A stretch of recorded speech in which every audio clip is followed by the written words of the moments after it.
नमस्कार, अभिवादन में दुर्गेंद्र चौहान और आप मंथन देख रहे हैं। बिहार चुनाव 2025 का फाइनल आंकड़ा 14 नवंबर को आएगा, लेकिन एग्जिट पोल ने पहले ही राजनीतिक गलियारों में भूचाल ला दिया है।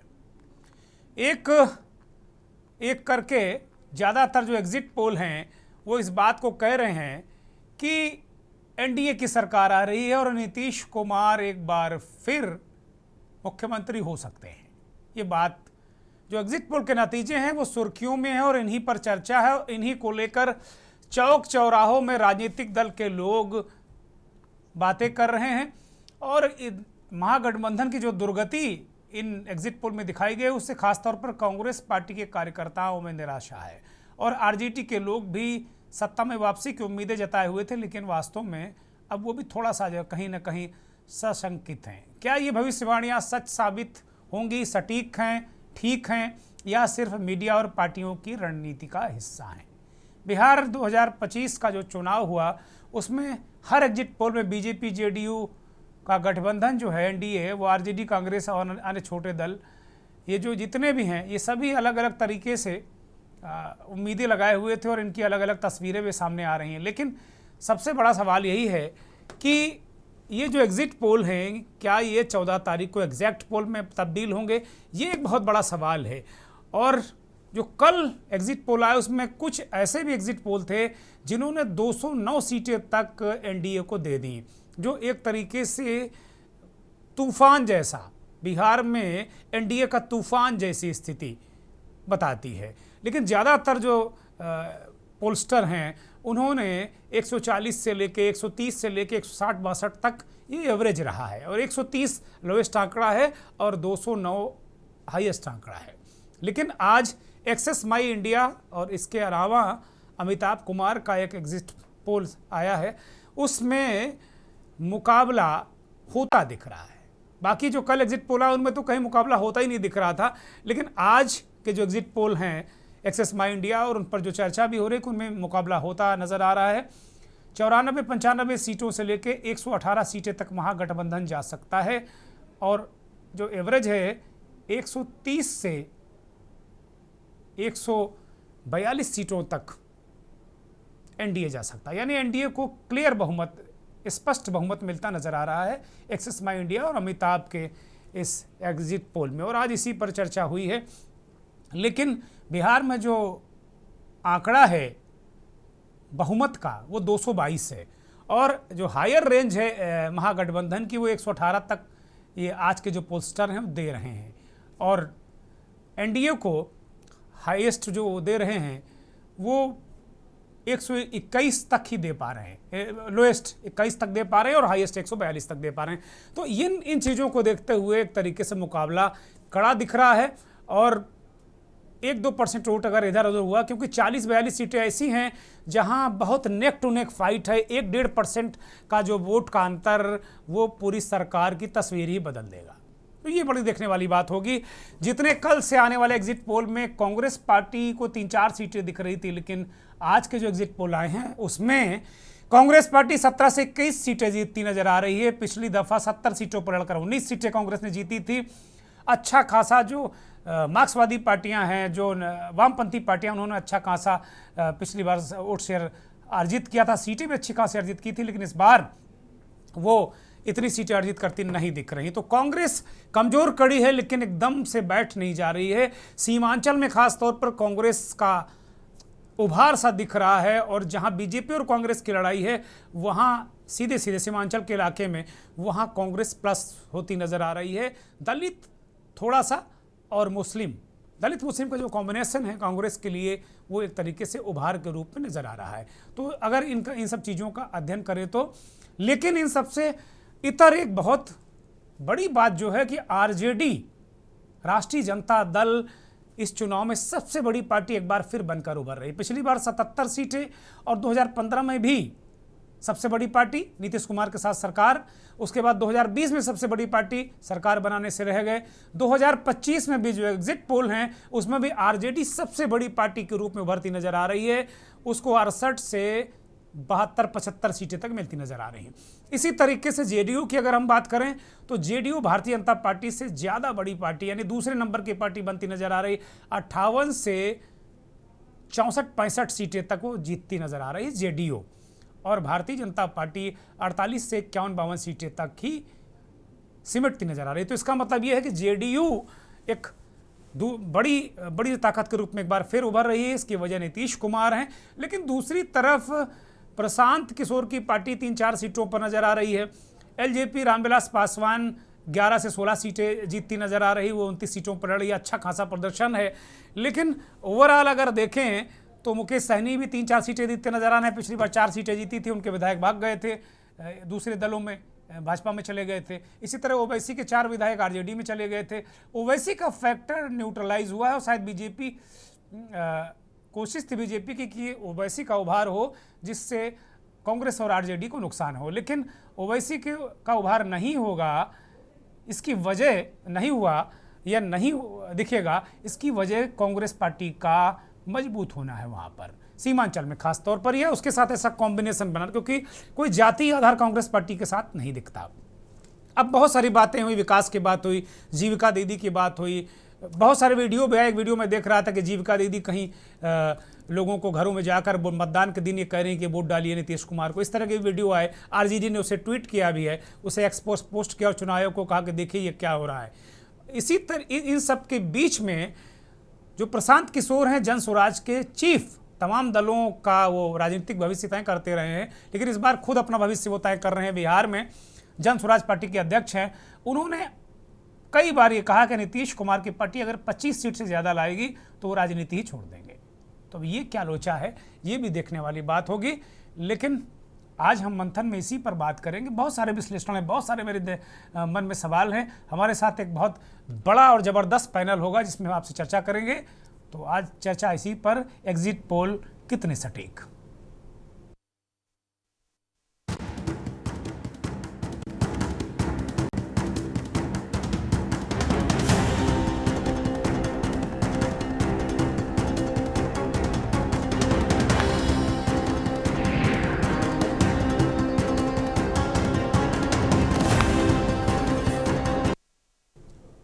तो भूमिका मैंने काफ़ी कुछ बता दी है, और बिहार चुनाव के लिए जो एग्जिट पोल हैं वो एग्जैक्ट नहीं है। एग्जैक्ट तो नतीजे 14 तारीख को होंगे, और दोनों गठबंधन सीधे सीधे दावा कर रहे हैं कि उनकी सरकार बन रही, आरजेडी और जेडीयू का गठबंधन। नीतीश कुमार भी बहुत आशान्वित हैं कि उनकी पार्टी बहुत अच्छा कर रही है और उन्होंने मेहनत भी की है। आरजेडी लगातार अपने जो उनके कार्यकर्ता हैं, उनके जो पोलिंग एजेंट हैं, उनको बार बार कह रही कि वोट को लूटने मत देना, वोट को गड़बड़ मत होने देना, क्योंकि वोट लूट गया तो फिर तो समझ लो पार्टी डूब जाएगी। लेकिन इतने सब के बावजूद आरजेडी सबसे बड़ी पार्टी एग्जिट पोल में भी बनकर नजर आ रही, ये अपने आप में बहुत बड़ी बात है। ये एक्सेस माई इंडिया का जो सर्वे है, इसके चीफ प्रदीप गुप्ता हैं, उनके मुताबिक 121 से 141 सीटें, मतलब बहुमत से एक आंकड़ा, एक थोड़ा सा उन्होंने मार्जिन छोड़ रखा कि एक सीट कम भी आ सकती है अगर लोएस्ट साइड में जाएं, और हायर साइड में 141 142 सीटें। इसी तरह महागठबंधन को 98 से लेके 118 सीटें वो दे रहे हैं। जन स्वराज को 2 सीटें दे रहे हैं, अदर को 1 से 7 दे रहे हैं। अदर में बहुत सारी जो दल हैं उसमें अलग अलग तरीके से हैं। रामविलास पासवान की पार्टी है एलजेपी आर। तो एग्जिट पोल अगर सटीक हैं तो तेजस्वी राहुल का भविष्य कहाँ है? फिर क्या ये दोनों का भविष्य डूब गया इस चुनाव में? खैर, राहुल गांधी देश के लिए राजनीति करते हैं, लेकिन तेजस्वी यादव का भविष्य दांव पर है। आरजेडी सब बहुमत में सबसे बड़ी पार्टी बनकर उभरी है, पर बहुमत में एनडीए है, ये भी बड़ा सवाल है। अगर एग्जिट पोल को देखें, आरजेडी बड़ी पार्टी के रूप में उभरी है, लेकिन अगर वास्तव में ये स्थितियां नहीं हैं और बहुत क्लोज फाइट है, 39 सीटों पर अगर मार्जिन वोट परसेंटेज आरजेडी या महागठबंधन के पक्ष में रहता है, तो मुझे लगता है कि ये मुकाबला बहुत दिलचस्प हो जाएगा। हमारे साथ मेहमान जुड़ गए हैं, प्रियदर्शी रंजन वरिष्ठ पत्रकार हैं, हमारे साथ जुड़ गए हैं। पूर्व ब्यूरोक्रेट और अब पोलस्टर की भूमिका में हमारे साथ इस कार्यक्रम में है, चुनाव समीक्षक के रूप में के राम मोहन राव हमारे साथ जुड़ गए हैं। बहुत स्वागत, बहुत धन्यवाद, बहुत आभार। कुंदन कुमार वरिष्ठ पत्रकार हैं, अभी जुड़ेंगे हमारे साथ थोड़ी देर में। श्रीकांत प्रत्युष वरिष्ठ पत्रकार हैं, वो भी हमारे साथ जुड़ गए हैं। महेंद्र सिंह वरिष्ठ पत्रकार दिल्ली से जुड़ गए हैं और मनीष शर्मा राजनीतिक विश्लेषक के तौर पर जुड़ गए। सभी लोगों का बहुत स्वागत, बहुत धन्यवाद, बहुत आभार। आज राजनीतिक दलों को मैंने जानबूझकर नहीं बुलाया कि दावे प्रतिदावों के बीच में जो असली तस्वीर है कहीं ना कहीं वो पीछे चली जाती है। दर्शक लड़ाई झगड़ा देखने लगते हैं और मामला फिर उस तरीके से नहीं बन पाता है। तो शुरुआत कुंदन कुमार से करते हैं। कुंदन कुमार जी भी आ गए हमारे साथ में, बहुत स्वागत कुंदन कुमार जी आपका। कुंदन कुमार जी, जो एग्जिट पोल हैं वो कितने सटीक होने की आपको उम्मीद है? ग्राउंड लेवल पर क्या स्थिति, क्योंकि कल जो थे वो धुआंधार, ऐसा लग रहा था कि बिल्कुल वो झुआ भर भर के सीटें बांट रहे हैं एनडीए को और महागठबंधन बिल्कुल निपटता हुआ, बेहद निराशाजनक थे। लेकिन आज के जो पोल हैं एक्सेस माई इंडिया का और अमिताभ तिवारी जो संस्था चलाते हैं, वो बहुत इतना भी ऐसा एनडीए को बहुमत दिखा रहे हैं, लेकिन बहुत उन्होंने बिल्कुल इतना मार्जिन छोड़ा है कि उनकी इज्जत बच सके। कुंदन कुमार।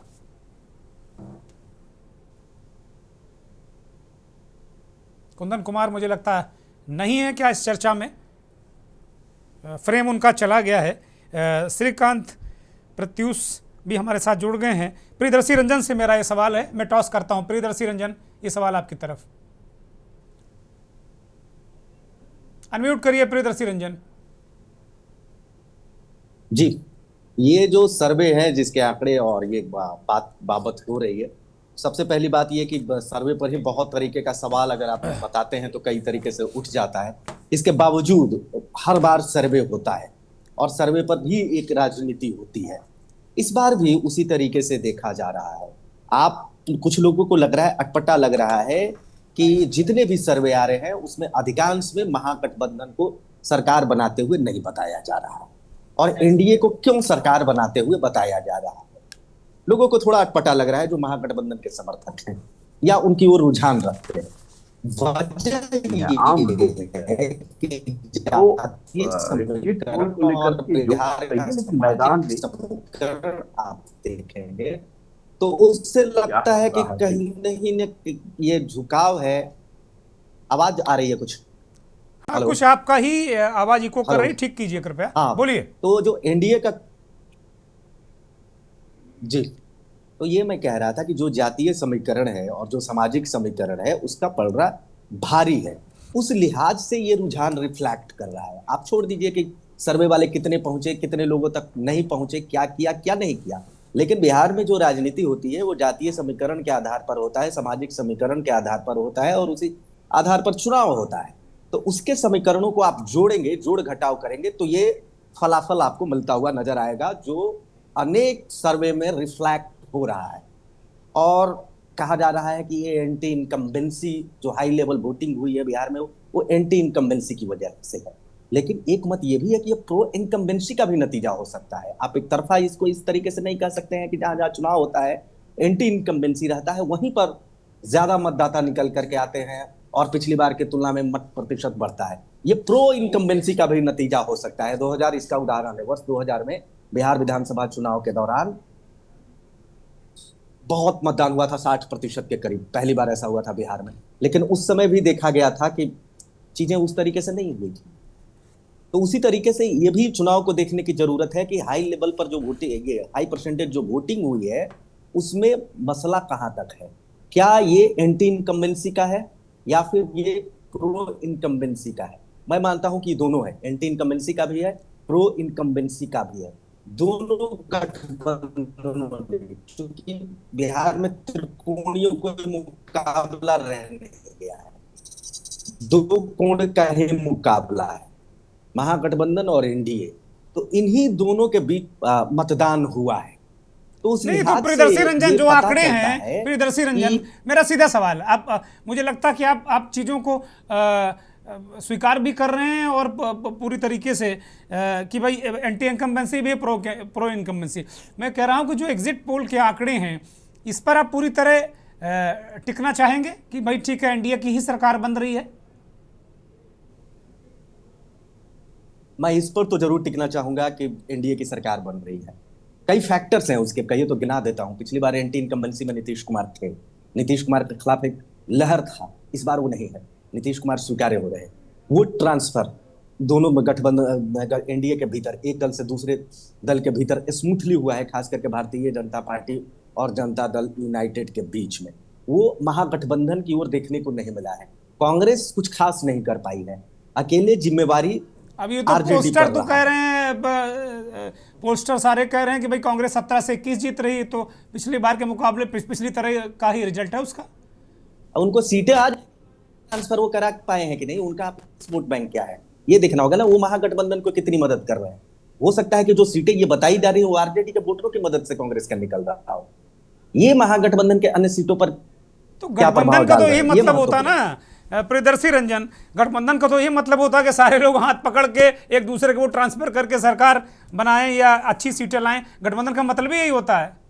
हाँ, लेकिन नहीं हो रहा है ना। वीआईपी पार्टी का भी मैं उदाहरण दे देता हूँ। महागठबंधन के भीतर वीआईपी पार्टी जो है, उसका भी जो मल्लाहों की वो पार्टी है, लेकिन 100% मुकेश प्रियदर्शी सहनी रंजन, भी आपकी दावा आवाज की आवाज नहीं तारीफ मिल रही, नहीं कर दर्शकों को मैं सकते रोक रहा कि हूं आपको। मल्लाह। प्रियदर्शी रंजन, आपकी आवाज नहीं मिल रही। मैं सीधे श्रीकांत प्रत्यूष के पास जाऊंगा, वरिष्ठ पत्रकार हैं, जाना माना चेहरा है पत्रकारिता का। श्रीकांत प्रत्यूष, ये एक धुआंधार कल के आंकड़े आए, उसमें बहुत बोरा भर भर के, झोला भर भर के, झुआ भर भर के, जो कुछ कहें, ट्रक भर भर के सीटें दी गई एनडीए को, 209 तक की सीटें दे दी गई। और आज कुछ ऐसे आए जो बहुत क्लोज आसपास, जो अगर लोअर लिमिट देखें और अपर लिमिट देखें तो बहुत कल की तरह का अंतर नहीं है। क्या आप इन एग्जिट पोल पर टिकना चाहेंगे या कोई अलग विश्लेषण है आपका? श्रीकांत प्रत्यूष। देखिए, मैंने 150 से ज्यादा विधानसभा क्षेत्रों में जाकर रैंडम सर्वे किया है, और इस रैंडम सर्वे में एक बात साफ हुई है कि नीतीश कुमार के खिलाफ जो एंटी इनकम्बेंसी फैक्टर है बिल्कुल जीरो है। नीतीश कुमार ने 17 से 18 योजनाओं की घोषणा करके चुनाव के ठीक पहले अपने खिलाफ जो भी नाराजगी थी उसे खत्म कर दिया है, और जनता मानकर चल रही है कि उनकी आखिरी पारी है, तो उनका फेयरवेल बढ़िया से होना चाहिए। और अगर वोटिंग का परसेंटेज बढ़ा है तो नीतीश सरकार के खिलाफ नाराजगी नहीं है, तो इसका सीधा फायदा एनडीए को मिलेगा, ये तो साफ है।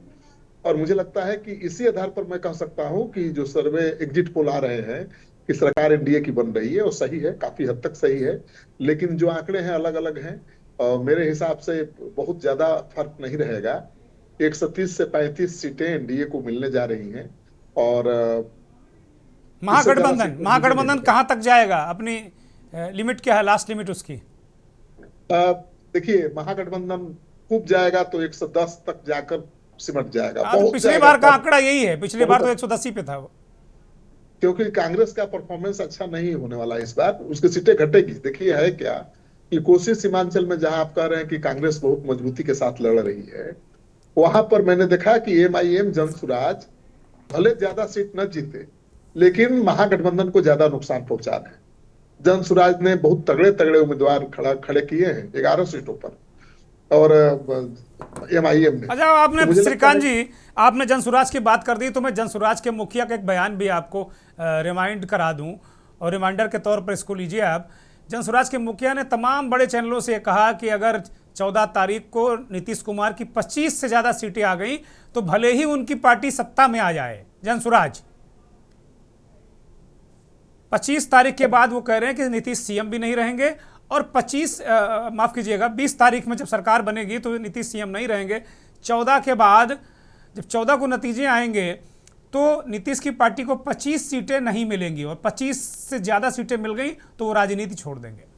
मेरे हिसाब से जेडीयू सबसे बड़ा दल बनने जा रहा है। तो सारे लोग यही बात कह रहे हैं। बीजेपी को जेडीयू से कम सीटें आएंगी, और आरजेडी ठीक है, बीजेपी से ऊपर हो सकता है, लेकिन जेडीयू से ऊपर नहीं होगा।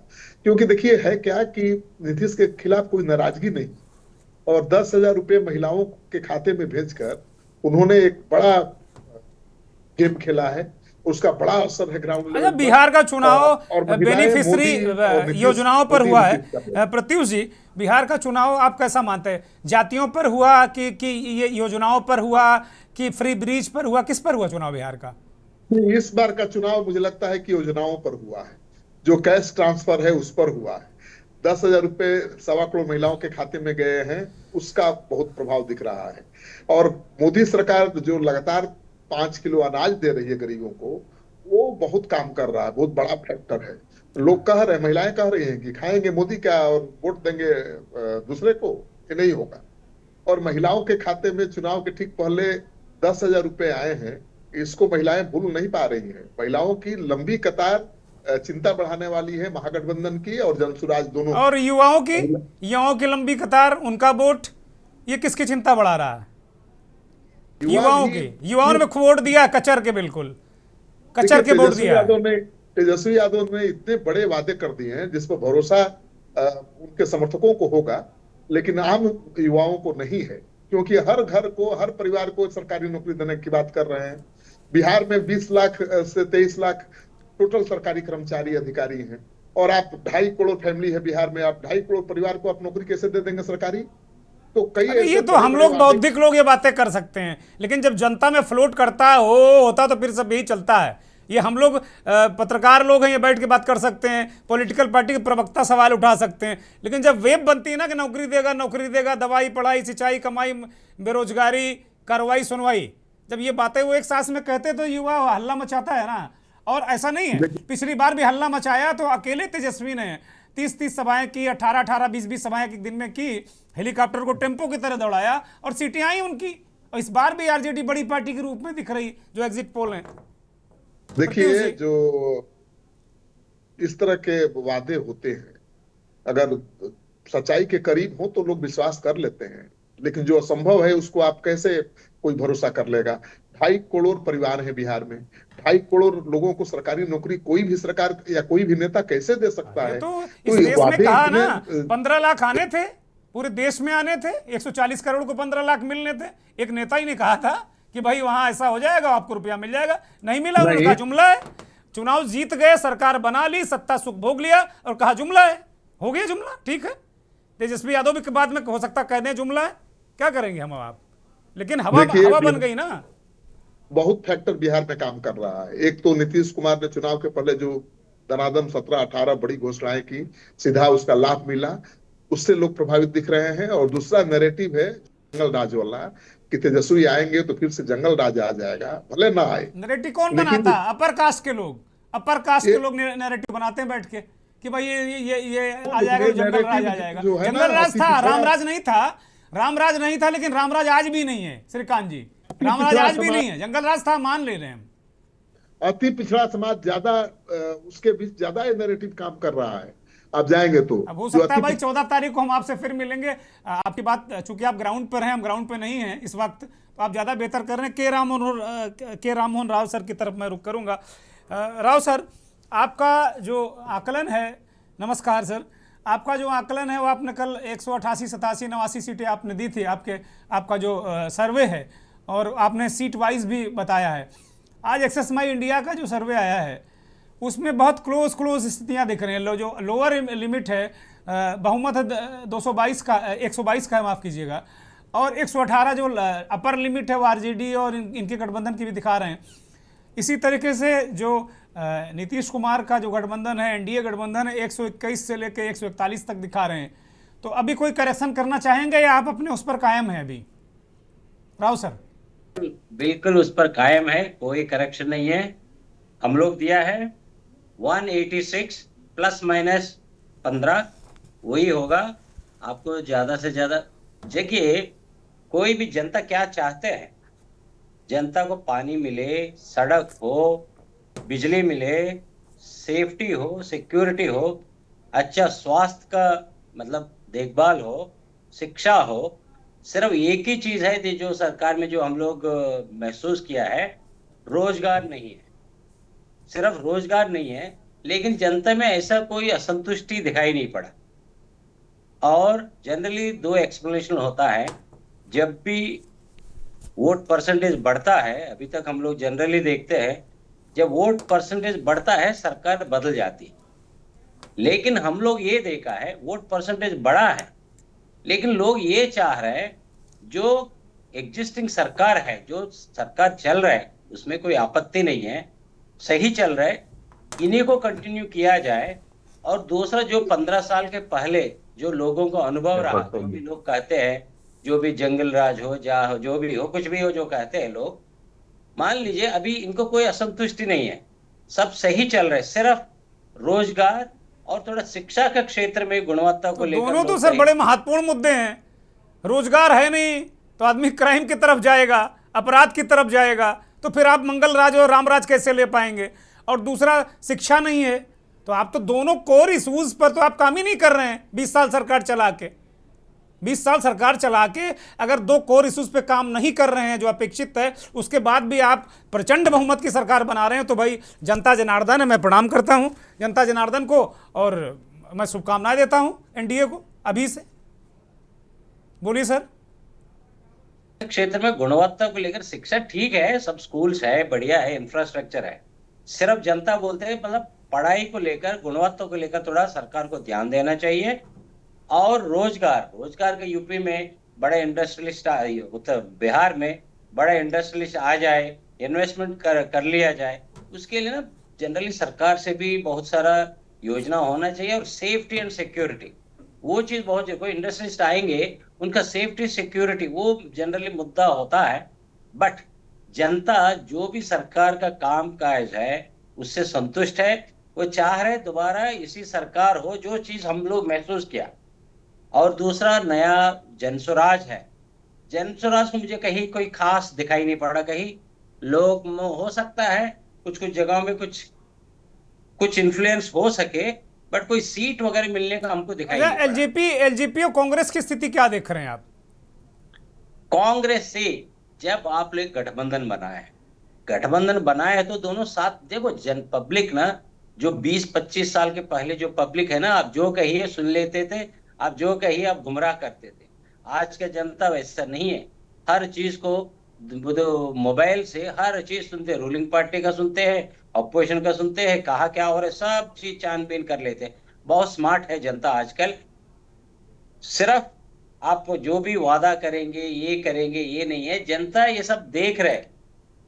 तो अच्छा, एलजेपी का परफॉर्मेंस क्या कहेंगे उस पर? क्या कैसा दिख रहा है एलजेपी आर चिराग पासवान? हाँ, उनका तो ठीक है, हम लोग उनको दिया है करीब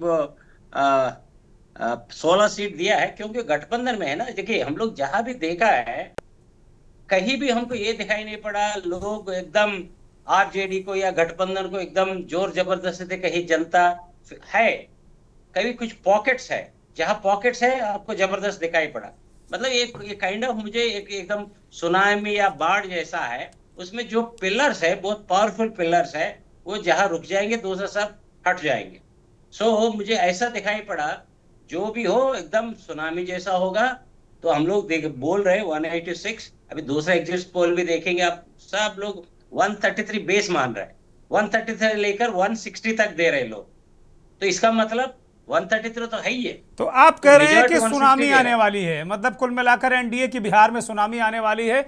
कि राम मोहन राव पूर्व ब्यूरोक्रेट हैं, आप पोलिस्टर का काम कर रहे हैं, तमाम राज्यों में सर्वे कर चुके हैं, वो कह रहे हैं कि भाई बिहार में एनडीए की सुनामी आने वाली है। आप यकीन करिए चाहे ना कीजिए, फिलहाल तो अभी तो करना ही पड़ेगा, 14 के बाद हम देखते हैं। एक ब्रेक ले रहे हैं।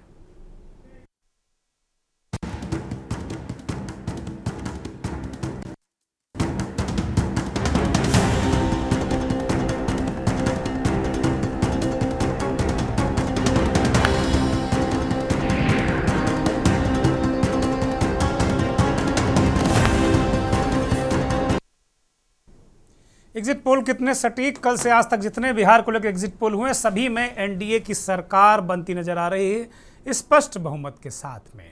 लेकिन कल के मुकाबले आज जो एग्जिट पोल आए हैं उनमें महागठबंधन को भी चुनाव लड़ते कम से कम दिखाया जा रहा है। हमारे साथ एक लंबा चौड़ा पैनल इस वक्त कार्यक्रम में मौजूद है। दो नए मेहमान आ गए हैं, कुंदन कुमार वरिष्ठ पत्रकार और इस देश के जाने माने वरिष्ठ पत्रकार संपादक अजय शुक्ल भी कार्यक्रम में शामिल हो चुके हैं। दोनों मेहमानों का बहुत स्वागत। महेंद्र सिंह की तरफ रुख करेंगे। महेंद्र सिंह, अभी कल के मुकाबले कुछ आज महागठबंधन को हल्की सी राहत मिलती दिख रही है। कांग्रेस जो 2-3-4 सीटें पाती दिख रही थी, आज के सर्वेज में 17 से 21 सीटें पाती दिख रही। इसी तरीके से अब आज ये निकल कर आया कि आरजेडी सबसे बड़ी पार्टी के रूप में 77 सीटें जीत रही है। तो आरजेडी तो लगातार आप देखिए 2015 से लेकर 25 तक 10 साल से सबसे बड़ी पार्टी के रूप में उभरती नजर आ रही। तो अब इन पोल्स को लेकर क्या कहेंगे, और जो प्रेडिक्शन है कि RJD number 1, JDU number 2, BJP number 3, Congress number 4। Mahendra Singh. जी, आज आज जो बड़े सर्वे आए हैं उनमें थोड़ा सा सहूलियत है महागठबंधन के लिए, ये कहा जा सकता है आंकड़ों को देख करके, एग्जिट पोल के। लेकिन एक चीज फिर उसमें भी दिख रही है कि जो नीतीश कुमार फैक्टर है वो सबसे बड़ा फैक्टर दिख रहा है, आप जिस भी सर्वे को उठा के देखें। मैं इस चीज को लेकर हाईलाइट करना चाहता हूं कि नीतीश कुमार, जिनको ये कहा जा रहा था कि अब शायद राजनीति से अब ये आखिरी पारी होगी और अब इस चुनाव के बाद उनका भविष्य तय होगा, तो जनता ने, अब इन आंकड़ों के आधार पर कह रहा हूँ, जनता ने फिर एक बार उन पर भरोसा जताया, मुझे ये लग रहा है। और इस वजह से ये सारे आंकड़े आ रहे हैं। देखिए, आप बीजेपी पे भी भरोसा नहीं जताया, ये जो एग्जिट पोल कह रहे हैं, बीजेपी अपनी अपनी परफॉर्मेंस को बरकरार नहीं रख पा रही है। अच्छा, आरजेडी के महेंद्र सिंह, अगर इतने इतने सारे नंबर्स आ रहे हैं, सबसे बड़ी पार्टी, तो फिर उसको क्या कहेंगे? वो अविश्वास कहेंगे उसको? क्या कहेंगे उसको? भाई आरजेडी भी अगर सबसे बड़ी पार्टी के रूप में उभर रही तो क्या कहेंगे उसको फिर? नहीं, आरजेडी भी अपने परफॉर्मेंस को बरकरार नहीं रख पा रही। मैं कहूंगा ग्रोथ रेट नहीं है उसमें। आप देखिए, आप 80 से 75, 75 से फिर 80 के बीच में ही हैं, तो ग्रोथ कहाँ है? आप आरजेडी में भी ग्रोथ नहीं, आंकड़ों के आधार पे बात कर रहा हूं मैं। एक आप देखिए पिछली बार और अभी जो आ रहे हैं, तो ग्रोथ नहीं दिख रही। ठीक है, मेंटेन कर रहे हैं। मेंटेन इसलिए कर रहे हैं शायद क्योंकि एंटी इनकम्बेंसी होती है, जो भी सरकार होती है एंटी इनकम्बेंसी होगी, ठीक है। लेकिन आरजेडी को अगर कहा जाए कि युवा नेता हैं और युवाओं पर जोश भरते हैं, नौकरी का वादा करते हैं, बावजूद इसके क्या कन्विंस नहीं हो पा रही है? क्या यूथ कन्विंस नहीं हो पा रहा है? क्या वो यूथ फिर हिंदू मुसलमान में बटा है इस बार? ये भी एक गौर करने वाली बात है कि जिस तरीके से चीजें, घटनाएं हुई, तो क्या उसका इम्पैक्ट पड़ा है दूसरे चरण में? ये देखने वाली बात होगी।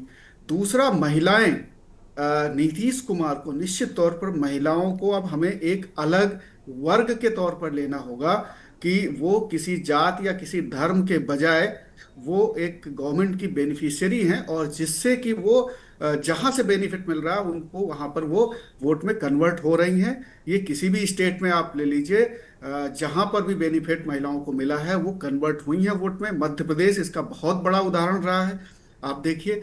तो ये क्या बिहार में भी और जाति धर्म संप्रदाय से अलग होकर के महिला एक अलग वोटर वर्ग बन गया, एक अलग क्लास बन गया है, वो नीतीश कुमार के साथ है। ये मैं इस आंकड़ों से देख पा रहा हूं, क्योंकि नीतीश कुमार, बाकी और क्या ऐसा फैक्टर था कि नीतीश कुमार अपनी अपनी सीटों को न सिर्फ मेंटेन कर पा रहे हैं बल्कि बहुत, नहीं, मुझे तो ये दिख रहा है कि रामविलास पासवान की जो पार्टी है एलजेपीआर, वो इस बार गठबंधन में, वो पिछली बार उनको नुकसान पहुंचाई थी 33 सीटों में, तभी 43 पर वो रह गए थे, बीजेपी आगे निकल गई थी। इस बार 7 में आ गई है। हमें तो सीधा सीधा गणित दिख रहा है।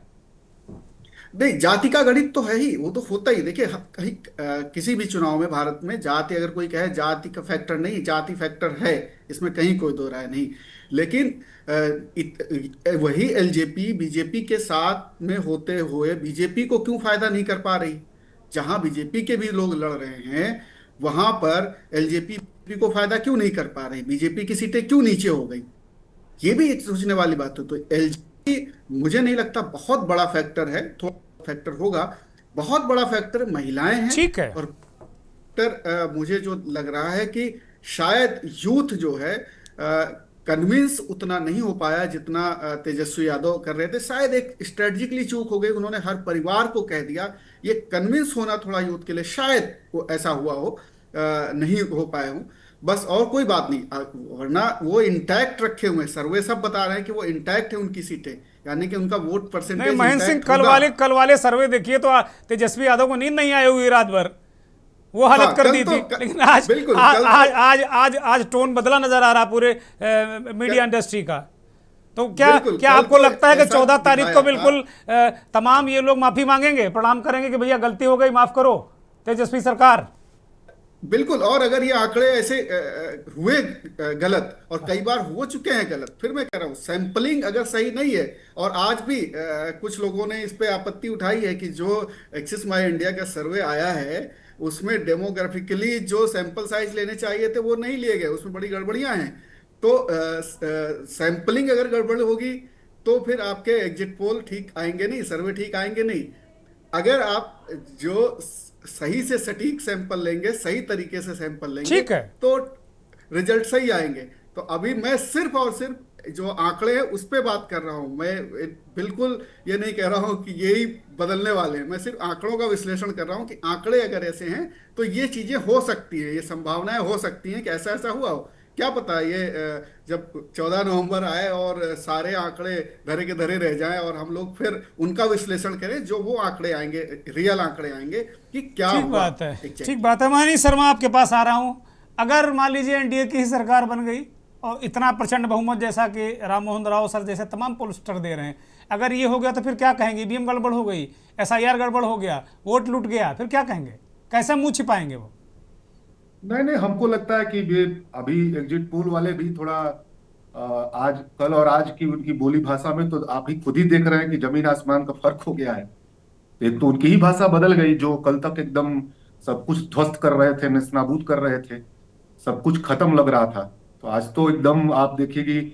और ये दो आज जो आए हैं ये ज्यादा ज्यादा स्टेब्लिश सर्वे कंपनियां हैं बनिस्पत वो जो कल वाली जो जितनी सर्वे आए हैं उसमें ज्यादातर लोग का लोग नाम ही नहीं जानते हैं। तो हवा मैं देख बनाने रहा के लिए था किए बरिष्ठ- जाते हैं क्या बरिष्ठ से सर्वे? बरिष्ठ पत्रकार मनीष, भी नहीं ये समझ पा सर्वे रहे कि हवा कहां बनाने से के लिए अचानक किए जाते हैं, कार्यकर्ताओं को डिमोरलाइज करने के लिए किए जाते हैं कि वो गणना से भाग खड़े हों, क्या इसलिए किए जाते हैं सर्वे? नहीं, जैसे मान लीजिए वो ना अपना सिंपल सर्वे बताते हैं, ना वोट प्रतिशत बताते हैं, ना कितने लोगों का किए हैं वो बताते हैं। वो तो केवल एक सीधे आपके सामने पेश कर देते हैं। ये ये अब हो रहा है, ऐसा पहले कभी नहीं होता रहा है। आज बल्कि जो आया है उसमें उन्होंने विधिवत वोट प्रतिशत बताया है, सारा चीज सिंपल बताया है कि कितना क्या वो कर रहे हैं, किसके कैसे कर रहे हैं। और फिर आज मैं देख रहा था कि आज के एक्सिस वाले ने बोला कि 2% वो गड़बड़ी भी हो सकती है। अगर 2% गड़बड़ी होगी, एक्सिस वाले ने बोला है कि 2% गड़बड़ी भी हो सकती है, यानी कि बीजेपी 40 से 20 पे चली आएगी अगर इधर आ गया तो। और जो इधर प्रशांत किशोर कह रहे हैं, महागठबंधन प्रशांत किशोर कह रहे हैं कि 25 सीट नहीं जीत पाएंगे 118 नीतीश तक कुमार। चला जाएगा। तो मेरा ये कहना है कि इरर को 2% इरर मानते हैं, और उन्होंने उनका यही कहना है कि ये सारा जीत हार जो हुआ है 2% का अंतर है, 43 और कुछ ऐसा उनका है। इस बार दोनं गठबंधन 40 के ऊपर चले गए, एक बात तो ये समझा जाए। अच्छा, और 2% का केवल अंतर है।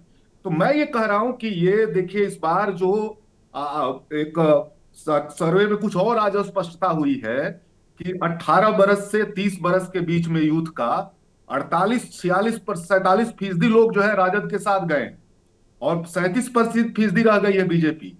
वो जो 20 से 30 के बीच का जो आप हिस्सा है। तीसरा आप देखिएगा कि महिलाओं में भी जो वोटिंग हुई है, सबसे ज्यादा वोटिंग किया है 25 बरस से 35 बरस के बीच वाली महिलाओं ने, जो कि जिनके सामने, और उसमें ये रिपोर्ट दे रहा है ये सर्वे कि उन महिलाओं में 59% ऐसी हैं जो रोजगार को सेंट्री एजेंडा बना रही है, रोजगार उनके एजेंडे में। ये आपका सर्वे ही आज बोल रहा है। आप इसको अगर आप इसको ध्यान से देखेंगे तो एक और एमवाई गठबंधन बनता हुआ हमको दिख रहा है।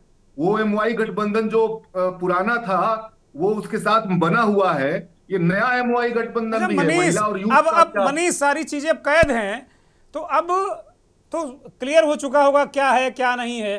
तो अब अभी क्या देख रहे हैं आप? इन पर रिलाई करेंगे? मैं देख रहा हूं, मैं बार बार ये कह रहा हूं कि प्रवासी जो लौटे हैं छठ के बाद वो नहीं गए हैं, एक बात को समझा जाए।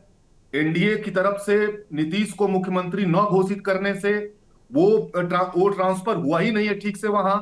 इसीलिए आप देखेंगे कि जो है बीजेपी घटती हुई सीट दिखाया जा रहा है। श्रीकांत प्रत्युष कह रहे हैं सारा वो ट्रांसफर हो गया। मनीष मैं रोक रहा हूं, मनीष मैं रोक रहा हूं आपको, मनीष रोक रहा हूं, मनीष रुकिए।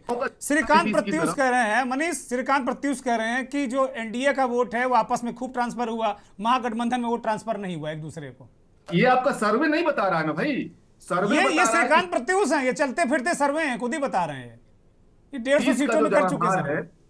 नीतीश का जो जनाधार है वो स्मार्ट मूव किया है। आपने मुख्यमंत्री ही नहीं, ये बहुत बड़ी गलती की है बीजेपी ने, मुख्यमंत्री ना घोषित करके। इसीलिए आप देखेंगे कि बीजेपी और कमजोर हो रही है और नीतीश मजबूत हो रहे हैं। ठीक है, अगर ध्यान से देखिए आपके सर्वे में भी। तो है। मेरा ये कहना है कि इधर जो कहा जा रहा है, इधर जो ट्रांसफर का संकट ही नहीं था, महागठबंधन की तरफ ट्रांसफर का बिल्कुल कोई संकट नहीं रहा है। ये सवाल तो सबसे पहले एनडीए की तरफ ही हो रहा है और आज से नहीं हो रहा है।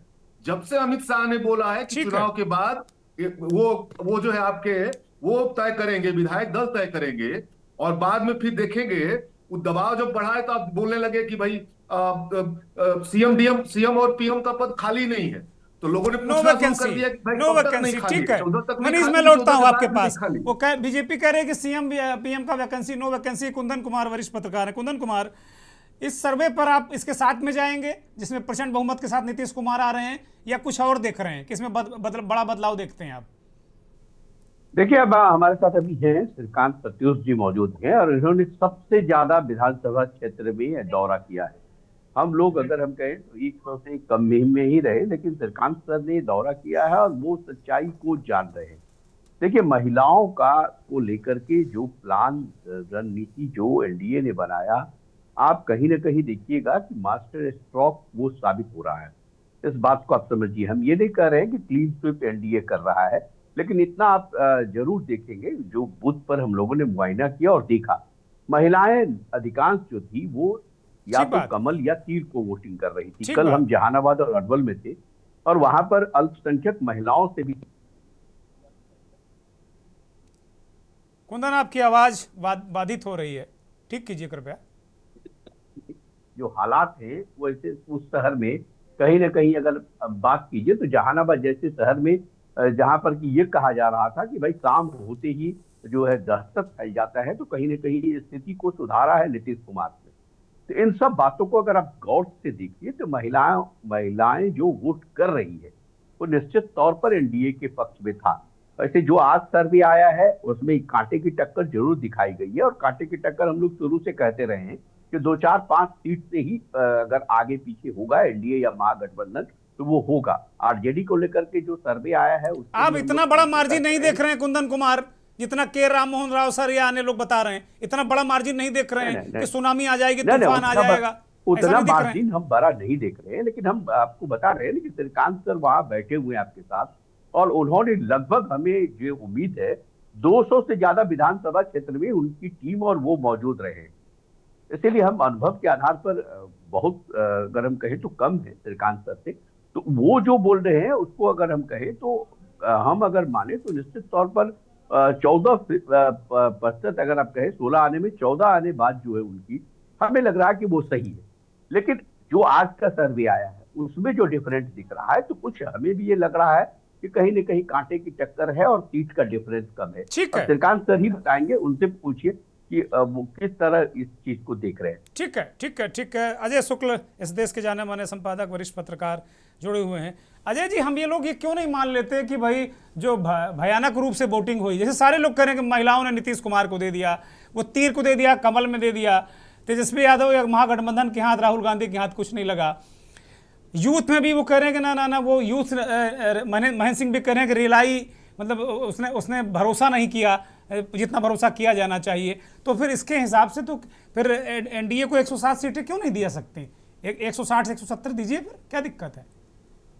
नहीं, स्वाभाविक सी बात है। जो बात ये कह रहे हैं फिर तो निश्चित रूप से मैं राव साहब के साथ जाना चाहूंगा कि हाँ बिल्कुल इतनी सीटें मिल जाएंगी। लेकिन मैं जब इसको जमीनी हकीकत पर देखता हूं, और चूंकि मैं तो कहीं गया नहीं, मैं ईमानदारी से बताऊं, लेकिन मेरे साथ के तमाम सारे लोग इस समय तमाम जगह एडिटर्स हैं, कुछ जिन्हें लोग गोदी मीडिया कहते हैं, मैं नहीं कहता हूं, तो उनके भी एडिटर्स हैं इस समय। तो अब वो साथ के हैं, मैंने उन सब से भी बात की। कुछ रिपोर्टर्स जो मेरे साथ रहे हैं आजकल, कुछ एडिटर हैं, कुछ और दूसरी पोजीशन पे, उनसे बात की। वैसे तो वो सार्वजनिक तौर पे कुछ भी कहें, लेकिन पर्सनल बातचीत में उन्होंने कहा अजय भाई असलियत में स्थितियां जो जिस तरह से बताया जा रहा है ये है नहीं। और इसके बाद मैं आज हिम्मत कर सका दोपहर में तमाम लोगों से बात करने के बाद, मैं समझता हूं कि महागठबंधन का जो पूरा सीट वाइज मेरा डिस्कशन हुआ कल से लेके आज दोपहर तक, उसके मुताबिक मैं महागठबंधन को 130 सीटों पे देखता हूं। ठीक है, नोट कर लिया हमने अजय जी। तो अब 130 पे देखता हूं, थोड़ा बहुत इधर उधर होता है क्योंकि कोई एग्जेक्टिव वो नहीं है, लेकिन इसका मतलब है कि पूर्ण बहुमत से सरकार में महागठबंधन की बनते हुए देख रहा हूं। मेरा अपना एनालिसिस, एनडीए को कितनी सीटें दे रहे हैं आप? एनडीए की मैं 105 से 110 के बीच में मानता हूं, इससे ज्यादा नहीं मानता। और इसमें नीतीश कुमार और बीजेपी का क्या लगभग होगा? उसमें निश्चित रूप से नीतीश कुमार ज्यादा बीजेपी से बड़े प्लेयर दिखाई देते जी। हैं, और बीजेपी उस मुकाबले, असल में नुकसान बीजेपी को ही सबसे ज्यादा हो रहा है। अच्छा जी, ठीक बात है। बड़ी महत्वपूर्ण बात अजय जी ने कही। श्रीकांत प्रत्युष की तरफ फिर जाएंगे, अनुभवी पके हुए पत्रकार हैं। 150 सीटों पर श्रीकांत जी गए हैं, जैसा कि उन्होंने भी हमारे इस कार्यक्रम में बताया। श्रीकांत जी, आप महागठबंधन को कितनी सीटें दे रहे हैं आपके मुताबिक, और क्यों? अनम्यूट करिए श्रीकांत जी।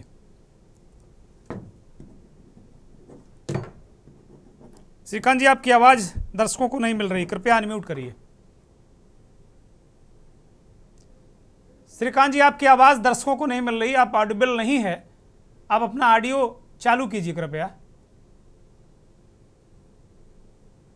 मैं कह रहा हूं कि सीट मैं कैसे बता दूं किसको कितनी आएगी। मैं बता रहा हूं कि माहौल क्या था, और उस माहौल के आधार पर कह सकता हूं कि कौन सर्वे सच के करीब है। मैंने 150 से ज्यादा विधानसभा क्षेत्रों में घूमा है, रैंडम सर्वे किया है, 100 लोगों से हर विधानसभा में बात की है, और वहां पर नीतीश सरकार के खिलाफ बिल्कुल नाराजगी नहीं दिखाई दे रही है जो पहले हुआ करती थी। तो मुझे तो लगता है कि अगर वोटिंग का परसेंटेज बढ़ा है तो इसका फायदा एनडीए को मिलना चाहिए। अब कितनी सीटें किसको मिलेंगी ये कहना बड़ा मुश्किल। नहीं, सरकार एनडीए बना रहे हैं, इस बात को लेकर आप मुतमईन हैं? आपको ये दिखा कि सरकार एनडीए की बनती दिख रही? अब 100 में 60 लोग कह रहे हैं कि नीतीश और मोदी, तो क्या क्या समझूं मैं इसको? मैं तो हर सीट पर जाकर के वोटिंग के दौरान मौजूद नहीं था। ये तो सर नहीं, हमारे आप जैसे पत्रकारों का तरीका यही होता है। जो मोडस ऑपरेंडी आप देखते हैं, बूथों पे जाते हैं, बात करते हैं, यही तरीका ही होता है। हमारे पास कोई इन पोस्टर की तरह या पॉलिटिकल पार्टियों की तरह कोई थर्मामीटर थोड़ी यूं लगा दें और आ जाए उसमें, ऐसा नहीं। हम लोग ऐसा ही करते हैं। सबूत पर तो मैं नहीं जा सकता था, लेकिन 150 असेंबली सीट में मैं घूमा हूं और रैंडम सर्वे किया है। उसमें एनडीए का पलड़ा भारी है, और 10,000 जो पैसा महिलाओं को दिया गया है, और पेंशन में जो वृद्धा पेंशन में बढ़ोतरी की गई है, हर जीविका दीदियों के लिए बड़े बड़े ऐलान किए गए हैं, उसका सब दिख रहा है ग्राउंड लेवल पर। और 5 किलो अनाज सबसे ज्यादा काम कर रहा है। अच्छा। और नैरेटिव जो है, जी बिल्कुल, और जिस नैरेटिव को मजबूत करने की कोशिश एनडीए कर रहा था कि जंगल राज आ जाएगा, तेजस्वी आएंगे, तो वो नैरेटिव मजबूत होता हुआ दिखाई दिया, क्योंकि लोगों को डर है। अगर ये डर निकल जाए तो तेजस्वी को कोई रोक सकता है सरकार बनाने से। और ये नैरेटिव भले कोई गढ़े, कोई बनाए, उच्च जाति के लोग बनाए, कोई बनाए, लेकिन डर तो तेजस्वी क्या करे? श्रीकांत जी, तेजस्वी को कोई सलाह दे दीजिए आज, वो क्या करें? जंगल राज को क्या करें? राजनीति छोड़ के घर बैठ जाएं, उत्तर प्रदेश चले आए, हालैंड चले जाएं, क्या करें? वो कैसे छूटेगा? नहीं, उन्होंने कोशिश की, उन्होंने सफाई दी कि मेरी सरकार बनेगी तो खरमास महीने में ही बिहार के सारे अपराधियों को जेल के पीछे भेजूंगा। उन्होंने दी, उन्होंने उस नैरेटिव को खत्म करने की कोशिश की है तेजस्वी ने, लेकिन किस हद तक खत्म करने में कामयाब हुए हैं ये बड़ी बात है। और तेजस्वी आएंगे तो जंगल राज आ जाएगा, 1990 के दशक वाली स्थिति आ जाएगी। मैं नहीं मानता। बदले जमाने के नेता हैं और वो अपनी छवि को लेकर अलर्ट भी रहते हैं। यही बात उत्तर प्रदेश में कही जाती थी कि मुलायम सिंह गुंडों के नेता थे, अखिलेश यादव को चिपकाया गया था माफिया को पोषण है, आतंकवादियों को पोषित करते हैं, बीजेपी के लोग कहते हैं, लेकिन अखिलेश यादव ने लोकसभा में धूल चिटा दी बीजेपी को उत्तर प्रदेश में। उसी नैरेटिव को जिस दिन तेजस्वी खत्म कर देंगे, तेजस्वी को सत्ता में आने से कोई नहीं रोक सकता। अच्छा, लेकिन ग्राउंड लेवल पर अभी नीतीश और मोदी की योजनाएं काम करती हुई दिखाई दे रही है। 5 किलो अनाज के मुंह में लोग अभी फंसे हुए हैं, ये जान लीजिए। और 10,000 रुपया जो महिलाओं के खाते में गया है, उसका व्यापक असर है ग्राउंड लेवल पर। अब मानिए या न मानिए, कौन जीतेगा? नहीं, तो मानना ही पड़ेगा भाई। हम लोग बहुत दूर बैठे हैं, आप वहां जमीन में है तो मानना ही पड़ेगा। और आप पुराने पत्रकार हैं, सारी चीजों को बता रहे हैं, और यही मोडस ऑपरेंडी, यही तरीका हमारा भी होता है जब हम वहां मैदान में होते हैं, ऐसे ही पता करते हैं। लेकिन तो मेरा यही है, हमने जो अपना रैंडम सर्वे किया 150 विधानसभा क्षेत्रों में, और हर विधानसभा में 100 लोगों से बात की होगी। ये दो योजनाएं बहुत काम करती हुई दिखाई दे रही हैं और लोगों को जंगल राज का क्यों डर है, क्यों ऐसा नैरेटिव मजबूत होता जा रहा है, मुझे नहीं समझ में आ रहा है। 20 साल पुरानी बात है और उस जमाने की परिस्थिति कुछ अलग थी और आज कुछ अलग है। तेजस्वी भी आएंगे तो अच्छा, 1% कहीं आपको लगता है श्रीकांत जी, 1% कहीं लगता है कि ये आंकड़े बदल सकते हैं? 1% कहीं लगता है कि बिल्कुल नहीं लग रहा आपको? नहीं, मुझे लगता है कि देखिए, अब हम तो संख्या पर नहीं बताएंगे। नहीं, संख्या नहीं है, हम कह रहे हैं कि आंकड़े क्या बदल सकते हैं, ये पलड़ा बदल सकता है कि क्या 1% चांस है तेजस्वी यादव का सत्ता में आने का? 60% लोग नीतीश और मोदी कह रहे हैं, तो मैं कैसे अपने मन से कह दूं कि नहीं तेजस्वी जी आ रहे हैं? ठीक बात। हमने ग्राउंड लेवल पर जो बात की है, मैं तो वही कहूंगा, सीटें किसको कितनी आ रही है मैं नहीं जानता। मतलब सरकार एनडीए की आ रही है, इस पर आप पूरी तरीके से मुतमईन हैं, तेजस्वी सत्ता में नहीं आ रहा है, ये क्लियर है।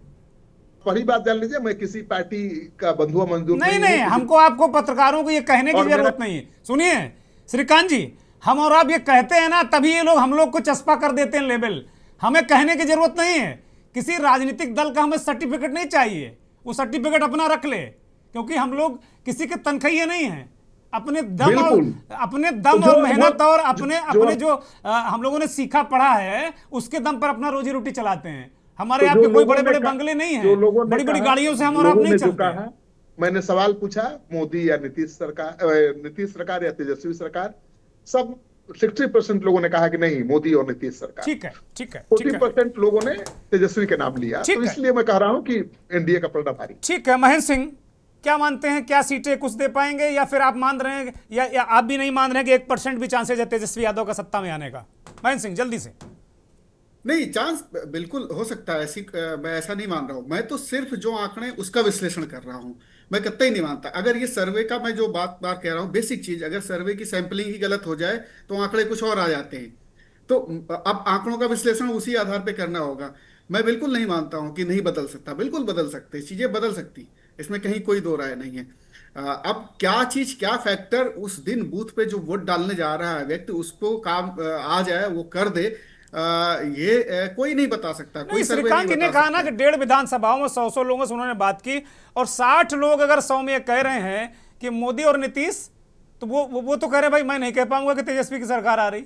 वो बिहार के पत्रकार हैं, अच्छी तरह जानते हैं चीजों। नहीं, बिल्कुल, वो एक क्रेडिबल पत्रकार हैं, और उन्होंने वो चूंकि वो सैंपलिंग उस तरीके से नहीं कर रहे थे जिस तरीके से सैंपल सर्वे वाले कर रहे थे, और उनका कहीं किसी तरीके से लाग लपेट भी नहीं था कि इससे पूछो या उससे पूछो, वो रैंडम सर्वे कर रहे थे।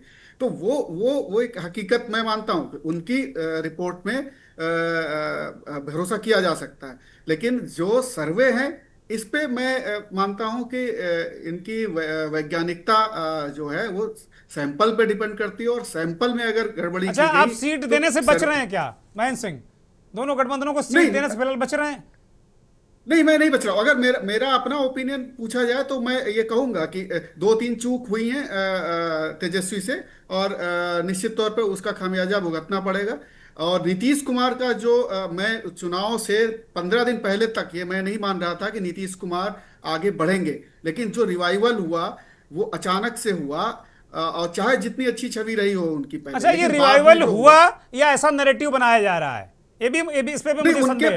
उनके पक्ष में तो नैरेटिव भी किसी ने नहीं बनाया था। उनके पक्ष में वो अपने आप में बहुत साइलेंटली, अगर आप उनके चुनाव प्रचार को देखिए तो बहुत साइलेंटली उन्होंने चुनाव प्रचार किया, और बहुत सारी योजनाएं तत्काल जो उन्होंने शुरू की उसका इंपैक्ट पड़ा। दूसरा, तेजस्वी के खिलाफ ये तो है ही कि जो जंगल राज का मुद्दा चुनाव के दौरान ही उठ जाता है, जो कि बिल्कुल बकवास है, उसमें कोई दम नहीं है, वो बहुत डेंट मारता है। तीसरी चीज फिर वही है कि अभी और उनको मेहनत करनी पड़ेगी ग्राउंड लेवल पे इसको तोड़ने के लिए। जैसे यहाँ पर अखिलेश यादव की आप बात करें तो उन्होंने तोड़ा, उन्होंने एकदम बिल्कुल मना कर दिया था अपने पिताजी को कि हम नहीं देंगे किसी माफिया को टिकट। ये एक बहुत बड़ा स्टैंड लिया था, और उसका भले खामियाजा उठाना पड़ा हो उनको, लेकिन ये छवि बदल गई एकदम से। तो उनको भी एक छवि इस तरीके की बदलने के लिए कुछ चीजें ऐसी करनी पड़ेंगी, ठीक है, और छवि बदल जाएगी। ठीक है, तो मेरा मानना है कि ऐसा कमजोर, वो तेजस्वी कहीं से कमजोर नहीं है इस चुनाव में भी। आप देखें आंकड़ों, और मेरे ओपिनियन में भी बिल्कुल नहीं, वो नीचे नहीं जा रहा। इन खामियों के बावजूद अगर तेजस्वी यादव सामने आ जाते हैं तो फिर क्या कहेंगे आप? फिर क्या कहेंगे? नहीं, तो बहुत बहुत बहुत अच्छा है। मतलब मैं कमजोर कड़ी फिर कह रहा था, कांग्रेस है उनके गठबंधन में, वीआईपी है उनके गठबंधन में। अगर ये स्ट्रेटजिकली थोड़ा और पहले तेजस्वी को मुख्यमंत्री का चेहरा पेश कर देते, ये छोटे भाई के रूप में आते, वो डिप्टी सीएम की बात नहीं करते क्योंकि 2-3% की आबादी है उनकी कम्युनिटी की, और वो अड़ गए।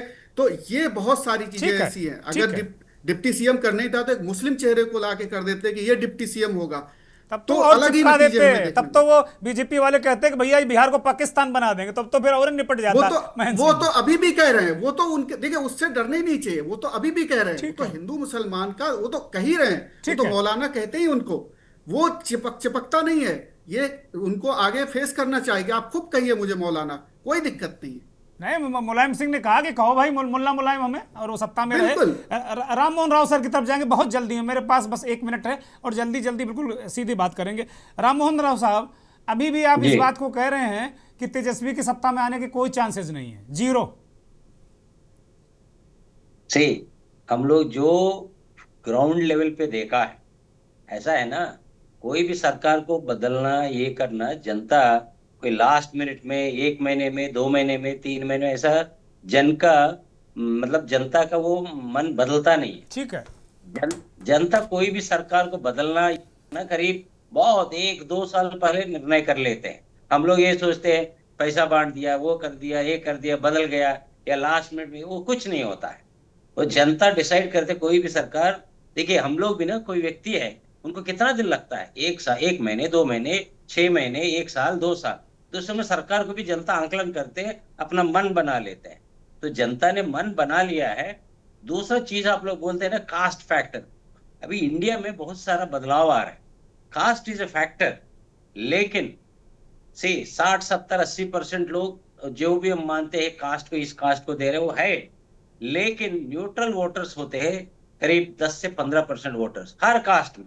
दे उनको लिए ये कास्ट है, ये रिलीजन है, ये उससे मतलब नहीं है। वो 10-15% लोग ठीक है हैं, सर, वो पूरा बदल देते कंप्लीट करिए जल्दी से हैं, रुझान बदल देते हैं। इसलिए हम इंडिया में देखते हैं पिछले 20 साल से जी। कहीं भी कहीं अहंग असेंबली नहीं आए। जिसको भी मिलेगा 2/3 मेजोरिटी मिले, किसी को मिले। जो कभी कभी दूसरा महेंद्र सिंह जी बोल रहे हैं ना, जब हम लोग सर्वे जो करते हैं ना, sampling is the most important thing. अब सैम्पलिंग में प्रॉपरली नहीं करेंगे, मान लीजिए एक जगह गया, एक पर्टिकुलर पार्टी सपोर्टर्स मिल गया, पूरा अपने लोगों से बातें, मान लीजिए इस सरकार आ थैंक यू रहा सर, है, आप देन हम बयास्ड हो जाते हैं। जब sampling is the most important thing, thank you, sampling thank you sir, अलग। Thank you. मेरे पास अब ज़्यादा वक्त नहीं है। मनीष, बहुत जल्दी में, आप पूरी तरह मुतमईन हैं कि तेजस्वी की सरकार है? बहुत जल्दी में, बस कट टू कट मैं ख़त्म करूंगा। मनीष अनम्यूट। ने कर लिया। मैं बस इतना आपसे कहना चाह रहा हूं कि जो जो महिला फैक्टर है उसको इस बार यूथ फैक्टर ने बैलेंस कर दिया है। पहली बात तो ये समझा जाए, उसको एकदम से कह लीजिए कि उसको बैलेंस कर दिया। और जो प्रवासी हिस्सा है वो एज दिला रहा है महागठबंधन को। मैं यहां देखता हूं टफ फाइट में एज जो है महागठबंधन को है। ठीक है कुंदन जी, आप महागठबंधन को एज देंगे या उसके साथ जाएंगे? बिल्कुल कट टू कट सीधे, जल्दी से। देखिए, हम सीधा सीधे एकदम एनडीए को देंगे, क्योंकि जितने भी सर्वे हैं, खास करके जो हम लोगों ने देखा है, उसको देखकर हम कह सकते हैं कि महिलाएं हमेशा, नीतीश कुमार जो महिलाओं को लेकर योजना चलाते हैं, उनका मास्टर स्ट्रोक होता है, और इस बार भी गेम चेंजर साबित होगा बिहार में महिलाओं का थैंक यू, वोट जो थैंक कि यू। एनडीए के साथ गया। अजय जी, अंतिम टिप्पणी जरिया से, बहुत बहुत संक्षिप्त में, जल्दी से। मुझसे जी जी, अंतिम टिप्पणी तुरंत। देखिए, मैं अपनी बात वैसे तो कह चुका हूं, लेकिन मेरा अपना मानना है कि मुझे कोई संदेह नहीं लगता है, क्योंकि यूथ का जो बात मनीष कह रहे हैं मैं उससे सहमत। यूथ ने किया है, और महिलाओं को जिस तरह से कहा जा रहा है बढ़ाकर, उतना बड़ा फैक्टर नहीं है। फैक्टर है, निश्चित रूप से है, लेकिन महिलाओं को यह भी दिख रहा है कि उनका बेटा बेरोजगार है, उसको रोजगार भी चाहिए।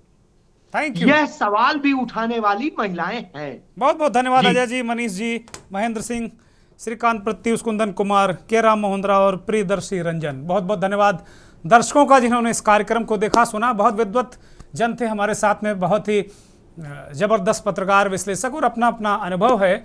लेकिन अगर इस पैनल में बात करें तो 6 लोगों का पैनल था, 50-50। आधे लोग कह रहे हैं तेजस्वी यादव के लिए चांस बनता है, और आधे लोग कह रहे हैं कि बिहार में फिर नीतीश कुमार। नमस्कार।